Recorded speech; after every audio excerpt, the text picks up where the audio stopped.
আসসালামু আলাইকুম ওয়া রাহমাতুল্লাহি ওয়া বারাকাতুহু। আপনারা সালামের উত্তর দেন। মুরব্বি সালাম শুনতে পারেন নাই, উত্তর দিতে হবে তো। সবাই বসে যান, সবাই বসেন। আলহামদুলিল্লাহ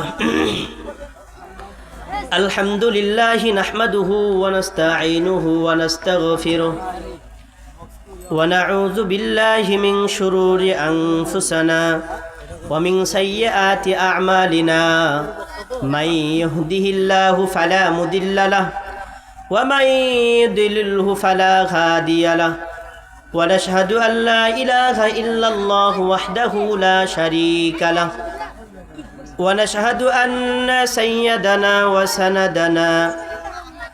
وسندنا وأولانا ومولانا محمدا عبده ورسوله. أما بعد، أعوذ بالله من الشيطان الرجيم. بسم الله الرحمن الرحيم. لا يستوي القاعدون من المؤمنين غير أولي الضرر والمجاهدون في سبيل الله بأموالهم وأنفسهم. فضل الله المجاهدين بأموالهم وأنفسهم على القاعدين درجة، وكلا وعد الله الحسنى، وفضل الله المجاهدين على القاعدين أجرا عظيما. صدق الله العظيم. وقال رسول الله صلى الله عليه وسلم: كن عالما أو متعلما أو مستمعا أو محبا ولا تكن خامسا فتهلك. وقال رسول الله صلى الله عليه وسلم: خيركم من تعلم القرآن وعلمه. وقال رسول الله صلى الله عليه وسلم: أهل القرآن هم أهل الله وقاسه، أو كما قال رسول الله صلى الله عليه وسلم. আলহামদুলিল্লাহ, আল্লাহ পাকের লাখো কোটি শুকরিয়া যে রব্বে কারিম রব্বুল আলামিন আমাদেরকে অত্যন্ত দয়া করে মায়া করে ভালোবেসে কোরআনের মজলিসে আসার এবং বসার তৌফিক দান করছেন। এই জন্য আমরা সকলেই ওই রব্বে কাবার প্রতি শুকরিয়া আদায় করি। সকলে বলি আলহামদুলিল্লাহ। আরেকবার বলি আলহামদুলিল্লাহ।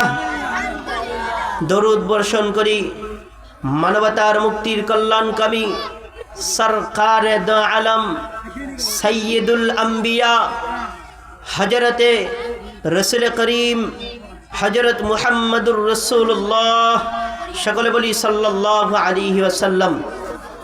সম্মানিত উপস্থিতি, আল হিকমা নুরআনিয়া হিফজুল কুরআন হাফিজিয়া মাদ্রাসা ও কিন্ডারগার্টেন মাদ্রাসার উপলক্ষে আজকের এই বিশাল তাফসিরুল কুরআন মাহফিলের সম্মানিত সভাপতি এবং আমন্ত্রিত উলামা ইকরাম সহ আমার সামনে বসা যুবক ভাইয়েরা, মুরব্বীরা এবং ছোট্ট ছোট্ট মাসুম তালবে আলেমেরা, সবাইকে আমার আন্তরিক শুভেচ্ছা ও অভিনন্দন। সম্মানিত উপস্থিতি, এবার চেয়ারগুলো সরিয়ে দাও না। সম্মানিত উপস্থিতি, আমি আপনাদের সামনে কুরআনুল কারিমের মধ্য থেকে একটি আয়াত তেলাওয়াত করেছি। ইনশাআল্লাহ নামাজের আগ পর্যন্ত কিছু কথা বলার চেষ্টা করব, আল্লাহ তাআলা তৌফিক দান করেন। সকলে বলেন আমিন। সম্মানিত উপস্থিতি, ভালো করে বুঝবেন, আমি সর্বপ্রথম এই আয়াত কারিমার তরজমা আপনাদেরকে শোনাচ্ছি। এই আয়াতুল কারিমার তরজমা হলো, আল্লাহ তাআলা বলেন লা ইয়াস্তাবিল কাঈদুনা মিনাল মুমিনিন মিনাল মুমিনিনা গায়রু উলিদ দারারি ওয়াল মুজাহিদুন। আল্লাহ তাআলা রব্বুল আলামিন এই আয়াতুল কারিমার মধ্যে বলেন, ওই সমস্ত মুমিনরা এক নয়। মুরব্বীরা খেয়াল করবেন, ছোট্ট ভাইয়েরা যারা বসেছেন মনোযোগ দিয়ে শোনার চেষ্টা করবেন। আল্লাহ তাআলা এই আয়াতের মধ্যে বলেছেন, লা ইয়াস্তাবিল কাঈদুনা মিনাল মুমিনিন। ওই সমস্ত মুমিনরা এক নয়। তারা কারা? আল্লাহ তাআলা বলেন, ওই সমস্ত মুমিনরা এক নয়। তারা কারা? আল্লাহ তাআলা বলেন, ওই সমস্ত মুমিন আর গায়রু উলিদ দারারি ওয়াল মুজাহিদুন, আর মুজাহিদরা এক নয়। আল্লাহ তাআলা বলেন, এক শ্রেণীর মুমিন আর মুজাহিদ এরা এক নয়। এখন আসেন, কারা কারা এক নয়? মুমিনরা আর মুজাহিদরা এক নয়। এই আয়াতের মধ্যে আল্লাহ তাআলা বলেন, আসেন মুমিন কাকে বলে আগে আমরা এটা জেনে নেই। মুমিন বলা হয়, আল্লাহ তাআলা বলেন, যালিকাল কিতাবু লা রাইবা ফি হুদাল লিল মুত্তাকিন। মুত্তাকিন যাদেরকে বলা হয় মুমিন, তাদেরকে বলা হয় মুত্তাকি। বলা হয় ওই সমস্ত ব্যক্তিদেরকে যারা আল্লাহ তাআলাকে ভয় করে, আল্লাহ তাআলার আদেশগুলো মানে, নিষেধগুলো ছাড়ে, এই সমস্ত ব্যক্তিকে মুমিন বলে। আসেন আমরা বাংলায় সুন্দর করে বুঝে নেই মুমিন কাকে বলে। আল্লাহ তাআলা এই আয়াতের মধ্যে বললেন, লা ইয়াস্তাবিল কাঈদুনা মিনাল মুমিনিন। মুমিন আর মুজাহিদরা এক নয়। কোন মুমিন এক নয়? ওই সমস্ত মুমিন যারা 5 ওয়াক্ত নামাজ পড়ে, ওই সমস্ত মুমিন আর মুজাহিদরা এক নয়। যারা যাকাত দেয়, ওই সমস্ত মুমিনরা এক নয়। যারা হজ ফরজ হলে হজ করে, ওই সমস্ত মুমিনরা এক নয়। যারা দাড়ি রাখে, ওই সমস্ত মুমিনরা এক নয়। যারা গ্রামের মধ্যে অর্থাৎ সমাজের মধ্যে কল্যাণকর কাজ করে, অর্থাৎ কুনতুম খায়রা উম্মাতিন উখরিজাত লিন-নাস তা'মুরুনা বিল মা'রুফ ওয়া তানহাউনা আনিল মুনকার। ভালো কাজের আদেশ দেয়, অসৎ কাজ থেকে মানুষকে বিরত রাখে। ওই সমস্ত মুমিন আর মুজাহিদরা এক নয়। মুমিন কাকে বলে? মুমিন বলা হয় আল্লাহ তাআলার সমস্ত আহকামকে যে আঁকড়ে ধরে, নিজের হৃদয়ে লালন করে, বিধিবিধানগুলো মানে আর অসৎ কর্ম থেকে বিরত থাকে। ওই সমস্ত মুমিন আর মুজাহিদরা এক নয়। আসেন, মুজাহিদরা এক নয় কেন? গভীর খেয়াল করবেন। মুজাহিদরা এক নয় কেন? মুমিন যারা, এরা মরার পরে কিয়ামতের ময়দানে উঠবে। উঠার পরে হিসাব নিকাশ হবে। যদি মুমিনরা গুনার কাজ কম করে, নেকির পাল্লা ভারী হয়, তাহলে জান্নাত। আর মুজাহিদরা ওদের হিসাব ছাড়া আল্লাহর রাস্তায় নিজের মাল দিয়ে, জান দিয়ে, নিজের টাকা দিয়ে, অর্থ করি, সয় সম্পদ, সময় দিয়ে আল্লাহর রাস্তায় জিহাদ করে, যুদ্ধ করে, এনায়ে কালিমাতুল্লাহ তথা কোরআনকে পৃথিবীর জমিনে দায়েম এবং কায়েম রাখার জন্য যারা আল্লাহর রাস্তায় যুদ্ধ করে, তাদেরকে মুমিন বলা হয়, তাদেরকে মুজাহিদ বলা হয়। আসেন, আমরা মুজাহিদদের পরিচয় পেতে হলে আমরা দেখতে পারি পৃথিবীর জমিনে মুজাহিদ রয়েছে যাদেরকে তালেবান বলা হয়। পৃথিবীর জমিনে মুজাহিদ রয়েছে যাদেরকে হামাস বলা হয়। পৃথিবীর জমিনের মধ্যে মুজাহিদ রয়েছে রোহিঙ্গাদের পক্ষে আরসা আর আরসু, দুইটা গ্রুপ মিলে যারা মুসলমানদের পক্ষে যুদ্ধ করতেছে, এদেরকে মুজাহিদ বলা হয়। এই মুজাহিদদের ব্যাপারে আল্লাহ তাআলার ঘোষণা হলো, যারা ফি সাবিলিল্লাহি বিআমওয়ালিহিম ওয়া আনফুসিহিম। মুমিন তো কিয়ামতের মাঠে উঠবে, জান্নাতে যাবে হিসাব নিকাশ করে। মুজাহিদ যারা হবে, এই মুজাহিদরা যারা নিজের মাল এবং জান দিয়ে রব্বে কাবার দিনকে বুলন্দ করার জন্য যুদ্ধ করেছে, শহীদ হয়েছে অথবা গাজী হয়েছে, তাদেরকে তো আল্লাহ তাআলা একটা ঘোষণা দিয়েছে। কি দিয়েছে? ফাদ্দালাল্লাহুল মুজাহিদিনা আলাল কাঈদিনা দারাজা। আল্লাহ তাআলা একটা জান্নাতের সংবাদ দিয়েছে। কিন্তু মজার বিষয় কি জানেন? আমি এই মজার বিষয়টা বলার জন্য এই আয়াতটা আপনাদের সামনে তেলাওয়াত করেছি। এই যে দেখতে পাচ্ছেন কিন্ডারগার্টেন, এই মাদ্রাসা সম্পর্কেই বলার জন্য আয়াতটা আল্লাহ তাআলা মনে হয় আমার মাথায় দিয়েছেন।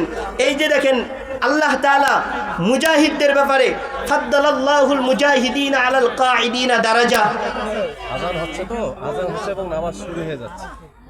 15 আজান হবে, 30 নামাজ। 15 আজান হবে, বিভিন্ন মসজিদে হলো, এখানেও একজনের দ্বারা একটা আযানটা দিয়ে নেন।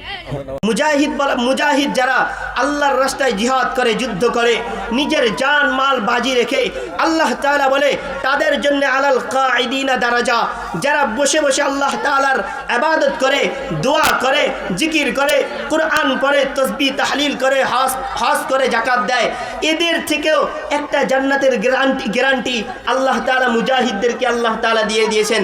সুবহানাল্লাহ বলবেন কি? আল্লাহ তাআলা এখন আসেন, আমরা তো জানি জান্নাত কয়টি, একটু কথা বলেন, আমরা জানি জান্নাত কয়টি? 8টি। আমরা তো জানি জান্নাত 8টি, মুজাহিদদের জন্য জান্নাত 8টি। কিন্তু আল্লাহ তাআলা আরেক আয়াতের মধ্যে বলে এমন একটা কওম রয়েছে, এমন একটা গোষ্ঠী রয়েছে, এমন একটা সম্প্রদায় রয়েছে যাদেরকে আল্লাহ একটা জান্নাত দেবে না। মুজাহিদরা তো যুদ্ধ করবে নিজের জীবন দিয়ে, তাদের জন্য আল্লাহ তাআলা একটা জান্নাতের গ্যারান্টি দিয়েছে। কিন্তু এমন একটা গোষ্ঠী রয়েছে, এমন একটা কওম রয়েছে যাদেরকে একটা জান্নাত নয়, 2টা জান্নাত নয়, আল্লাহ তাআলা বলে আমি তাদের নামে 8টা জান্নাত লিখিয়ে দিয়ে দিয়েছি। সুবহানাল্লাহ বলেন না? সুবহানাল্লাহ বলেন না? আল্লাহ তাআলা, আমি বলতেছি দলিল ছাড়া নয়, কোরআন থেকে বলতেছি। আল্লাহ তাআলা বলেন ওয়াল্লাযীনা উতুল ইলমা দারাজাত। আল্লাহ তাআলা বলেন ওয়াল্লাযীনা উতুল ইলমা দারাজাত। আল্লাহ তাআলা বলে যারা কোরআন পড়ার জন্য, যারা কোরআন শিখার জন্য, ইলম শিখার জন্য, ইলম পড়ার জন্য, আল্লাহকে চিনার জন্য, কোরআনকে জানার জন্য, কোরআন বুঝার জন্য, কোরআন সহি শুদ্ধ করে পড়ার জন্য, যারা এই কিন্ডার গার্ডেনগুলোতে ভর্তি হবে, যারা মাদ্রাসাগুলোতে ভর্তি হবে, যারা হিফজুল কোরআন পড়বে, আল্লাহ তাআলা বলে ওয়াল্লাযীনা উতুল ইলমা দারাজাত। রব বলে মুজাহিদ যারা, তাদের জন্য জান্নাত একটা, যুদ্ধ করবে নিজের জান দিয়ে, মাল দিয়ে, জীবন দিয়ে। কিন্তু যারা এই কিন্ডার গার্ডেনগুলোতে এসে পড়াশোনা করবে, রবকে চিনবে, আল্লাহকে ভয় করবে, কোরআন জানবে, বুঝবে, শিখবে, তাদের জন্য আর রব বলে ওয়াল্লাযীনা উতুল ইলমা দারাজাত। পৃথিবীতে যত মানুষ, যত সন্তানকে কোরআন শিক্ষা দেওয়ার জন্য মাদ্রাসায় দিবে, আল্লাহ তাআলা বলে ওই সমস্ত ছাত্র, অর্থাৎ তলবে ইলম, অর্থাৎ মাদ্রাসার ছাত্র এবং তাদের গার্ডিয়ানগুলোকে আল্লাহ তাআলা বলেন দারাজাত। আল্লাহ তাআলা বলেন তাদের নামে আমি 8টা জান্নাত বরাদ্দ করে দিব। সুবহানাল্লাহ বলেন না? সুবহানাল্লাহ একবার বলেন না? দেখেন মুহতারাম হাজিরিন, এই কোরআন পড়া মাদ্রাসাগুলোর দাম কিরকম আল্লাহ তো বলে দিলেন। 8টা জান্নাতের মালিক ওই সমস্ত ব্যক্তিরা যারা মাদ্রাসায় বলে, 8টা জান্নাতের মালিক ওই সমস্ত ব্যক্তিরা যারা এই নুরানি কিন্ডার গার্ডেনগুলোকে বাচ্চাদেরকে দেয়। 8টা জান্নাতের ব্যক্তি তারা যারা কোরআনকে নিজের হৃদয়ে ধারণ করে। 8টা জান্নাতের মালিক ওই সমস্ত ব্যক্তিরা যারা মুফতি হয়, মুহাক্কিক হয়, মুজাদ্দিদ হয়, আলেম হয়, ওলামা হয়, ওই সমস্ত ব্যক্তিরা। কিন্তু শর্ত একটা, মুত্তাকি হতে হবে। আল্লাহ তাআলা মানুষদেরকে, পৃথিবীর সমস্ত মানুষদেরকে উদ্দেশ্য করে বলেন ইউসিকুমুল্লাহু বিতাকওয়াল্লাহ। হে দুনিয়ার মানুষ, তোমরা মুফতি হও, মুহাদ্দিস হও, মুহাক্কিক হও, তোমরা চামার হও, কামার হও, কৃষক হও, গাড়ি চালক হয়, যাই হোক না কেন, ইউসিকুমুল্লাহু বিতাকওয়াল্লাহ। আমি রবকে যেখানে থাকবে সেখানেই ভয় করবে, আমি রবকে ভয় করবে তো জান্নাতের গ্যারান্টি আমার। চলেন, এই যে মাদ্রাসায় পড়ে ছাত্রছাত্রীরা, এদের ব্যাপারে রাসূল আরো কি বলেন জানেন? খায়রুকুম মান তাআল্লামাল কুরআনা ওয়া আল্লামা। পৃথিবীতে শ্রেষ্ঠ কোনো জাতি, কোনো দল, কোনো ধর্ম দেখতে চাইলে কোরআন যারা পড়ে শিখে তাদেরকেই দেখো। রব তো বলে কুল হুয়াল্লাহু আহাদ, আল্লাহুস সামাদ, লাম ইয়ালিদ ওয়া লাম ইউলাদ ওয়া লাম ইয়াকুল লাহু কুফুয়ান আহাদ। আমি একক, আমার সমকক্ষ কেউ নেই, আমি কাউকে জন্ম দেই নাই, আমাকে কেউ জন্ম দেয় নাই, রবতে ঘোষণা দেন। কিন্তু রাসূল কি বলেন জানেন? আহলুল কুরআনি হুম আহলুল্লাহি ওয়া খাসা। আল্লাহর কোনো পরিবার নাই, আহাল নাই, কিন্তু একটা পরিবার রয়েছে, আল্লাহর একটা পরিবার রয়েছে। সেই পরিবার কারা জানেন? যারা এই নুরআনি মাদ্রাসাগুলোতে কোরআন শিক্ষা করে। আল্লাহ তাআলা, রাসূল সাল্লাল্লাহু আলাইহি ওয়াসাল্লাম বলে এই সমস্ত ছাত্রছাত্রীরা এরা হলো আমার পরিবারের লোক। সুবহানাল্লাহ বলেন না? সুবহানাল্লাহ বলেন না? আর রাসূল সাল্লাল্লাহু আলাইহি ওয়াসাল্লাম আর কি বলেন জানেন? রাসূল আরো বলে ফাদলুল আলিমি আলাল আবিদি কাফাদুলি আলা আদনাকুম। ওই যে আমি আপনাদেরকে শুরুতে বললাম মুত্তাকি বলা হয়, মুত্তাকি যাদেরকে বলা হয় 5 ওয়াক্ত নামাজ পড়ে, আল্লাহকে ভয় করে, আল্লাহর সমস্ত বিধানগুলো মানে, নিষেধগুলো ছাড়ে, এই সমস্ত এরকম ব্যক্তিকে মুত্তাকি বলে। এই সমস্ত মুত্তাকিকে হাজার হাজার হাজার হাজার মুত্তাকি মিলে যে পরিমাণ শয়তানের বিরুদ্ধে কাজ করতে পারবে না। রাসূল বলেন ফাকিহুন ওয়াহিদুন আশাদ্দু আলা শাইতানি মিন আলফি আবিদ। হাজার হাজার মুত্তাকি পরহেজগার ব্যক্তি শয়তানের বিরুদ্ধে যেরকম যুদ্ধ করতে পারবে না, রাসূল বলেন একজন আলেম শয়তানের বিপক্ষে তার চেয়ে কোটি কোটি গুণ বেশি তেজ। আলেমের কি দাম! রাসূল আরো কি বলেন জানেন? ফাদলুল আলিমি আলাল আবিদি কাফাদিলিল কমারি আলা সাইরিল কাওয়াকিব। রাসূল বলেন আলেমের সম্মান কেমন জানেন? আলেমের সম্মান কেমন জানেন? যেমন আর রাসূল সাল্লাল্লাহু আলাইহি সাল্লাম আলেমের সম্মান দিতে গিয়ে উদাহরণস্বরূপ বলেছিলেন, গোটা আসমানে যত নক্ষত্র রয়েছে, তারকারাজি রয়েছে, এই তারকারাজির মধ্যে উপরে যেমন একটা চাঁদ, বলেন তো একটা চাঁদ কেমন? কোটি কোটি তারকা, তার মধ্যে একটা চাঁদ কতই না সুন্দর, কতই না বেশি আলোকিত। সব থেকে বড় ঝলমলে না? চাঁদের দাম, চাঁদের লাইটিং, চাঁদের আলো, চাঁদের পাওয়ার তারকার চেয়ে কম না বেশি? বলেন না, কম না বেশি? বেশি। রাসূল সাল্লাল্লাহু আলাইহি সাল্লাম বলেন ফাদলুল আবিদি আলাল আবিদি কাফাদুলিল কমর আলা সাইরিল কাওয়াকিব। রাসূল বলেন আসমানের মধ্যে, আসমানের উপরে তারকাগুলো যেমন, তারকাগুলোর মাঝখানে একটা চাঁদ যেমন। রাসূল বলেন একজন আলেম পৃথিবীর জমিনে যত মানুষ রয়েছে এই মানুষগুলো হলো তারকা, আর একজন আলেম হলেন ওই চাঁদের মতো, ওই চাঁদের মতো একজন আলেম হলেন ওই চাঁদের মতো ফুটন্ত। এই জন্য মুহতারাম হাজিরিন, আলেমদের বহুত দাম, অনেক দাম, অনেক দাম। আল্লাহ তাআলা আলেমদেরকে আলেম বানান এই জন্যে, জাহান্নামে দেওয়ার জন্য নয়, জান্নাতে দেওয়ার জন্যে। মুহতারাম হাজিরিন, সময় কম, 7:30টায় নামাজ হবে, এখনই আজান হবে, আজানের পরে আরও ইনশাআল্লাহ 10 মিনিট আলোচনা হবে এই ব্যাপারেই। এই জন্যে আমরা আজানের পরে উজু ইস্তেঞ্জা করে সকলেই স্টেজের দিকে নামাজের জন্য ফিরে আসবো। আসসালামু আলাইকুম।